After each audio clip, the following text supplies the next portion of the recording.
Good afternoon. It's Tuesday, March 16th. I'm back in the reading nook with some parcels and a cup of tea.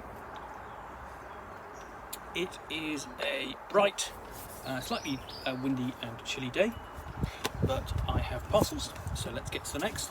Now, this is one I don't know who it's from. I do know it's from Texas because I can tell it's from San Antonio. I also tell from the stamps, which are very attractive. I am not a stamp collector, but I do appreciate a good stamp. So I'll just get the knife into the edge there and find out what this is. Just trying not to scratch the book. There we go. So, here.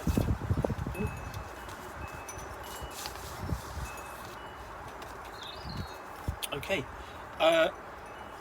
This is the Waking of Willoughby Hall by Milton. This is a mini adventure which takes place in a chateau or mansion of some kind.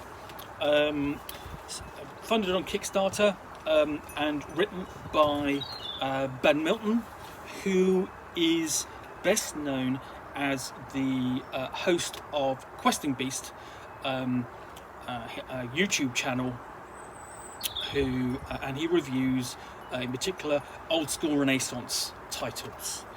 He's been doing it for some time and has quite a large number of videos. So yeah, this is an adventure that he has written.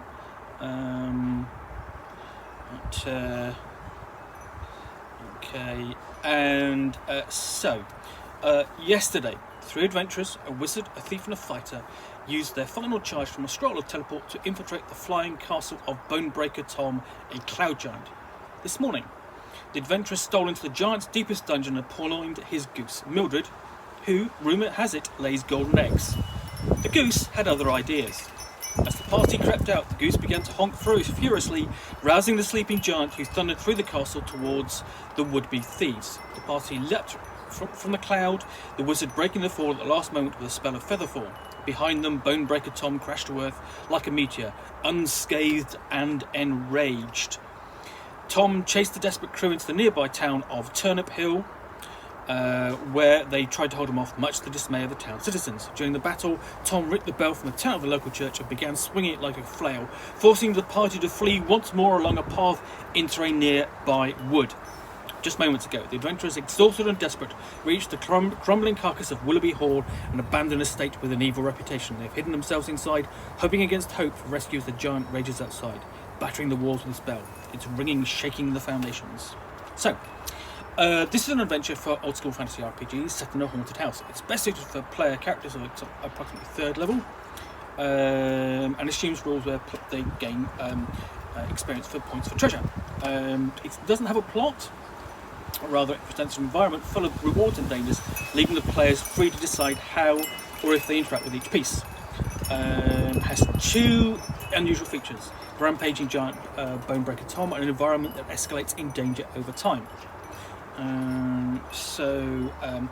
It handles those in basically 2 different ways, and it gives several hooks. So it's essentially Bonebreaker Tom spends the whole adventure trying to track down the thieves and villains, and as he swings his blessed bell, the cursed manor writhes in agony at the sound. So that escalates the encounters inside the Willoughby Hall. Hooks, there are 1, 2, 3, 4. There are 4 hooks given, suggestions how to get the player characters involved. They might be passing through Turnip Hill right after the battle and hear about the incident. And perhaps one of the player characters inherits Willoughby Hall, or they read a book describing it in its heyday and so on. or if it's just a one shot, they've entered the hall to loot it when the three thieves rush into the door. It's not written for any specific retro clone, but it has basically it's written a style so it could be adapted to the one of your choice. It's got tables and encounters like that. So sleeping encounters, restless encounters, and awake encounters, depending upon the situation. Bonebreaker Tom gets his own stats, of course. Basically, there's a nice illustration of him here, complete with the Turnip Hills Church Town Bell. Monster stats, and you have various NPCs in here. Very nice illustrated. So you've got a mixture of ghosts, evil occultists, taxidermed owlbear, which is a fantastic inclusion. And it's just a basically it's just a stuffed and mounted owlbear until the house becomes restless, in which case he animates and begins stalking the intruders. Which is really quite lovely. And of course, then you've got the miscreants: Helmut Halfsword the fighter, Lisbeth Grund the chaotic thief, Apocalypse and chaotic magic user, and the object of their heist, Mildred horrible magic goose. Again, complete with illustrations. I love the fact that you have full stats for the goose. And then we've got descriptions of each of the locations going through. It's quite simple write-ups and almost bullet point, but again, that makes it nice and accessible. So going through, all the way through, and then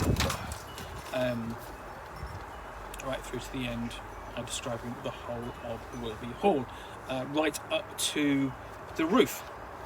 So yeah, what you've got is fantastic adventure, and the cover itself, I should basically just hold out like that. You've got Bonebreaker Tom in the background looking through a pair of windows, his eyes there, and here are the miscreants, basically your fighter, your mage and your thief, and then Mildred the poor purloined goose. With the obligatory honk. So yeah, that's the Waking of Willoughby Hall, a scenario for the old school Renaissance role-playing game of your choice, or really it could be adapted to almost any fantasy role-playing game that kind of does sort of like Dungeons and Dragons style adventure. So you could actually adapt it as an adventure location, for example, for Forbidden Lands. That would be quite entertaining, I should imagine. But otherwise, haunted house adventures are always fun. Basically there should be lots of atmosphere, lots of things for the player characters to discover, get scared by, and so on. So yeah, I will get to reviewing this in due course, because obviously it's a relatively short book, so therefore basically I can do that fairly quickly. So that's the Waking of Willoughby Hall. So thank you once again for watching another unboxing in the Nook. If you've liked this, please click the button down below. If you've got any comments and feedback, do take the time to go through them. Please feel free to ask questions or add comments and so on. And lastly, if you've enjoyed this, then please do subscribe. I will be back in the Nook as soon as I have more to unbox. In the meantime, thanks again for watching, and I'll be back soon. Bye.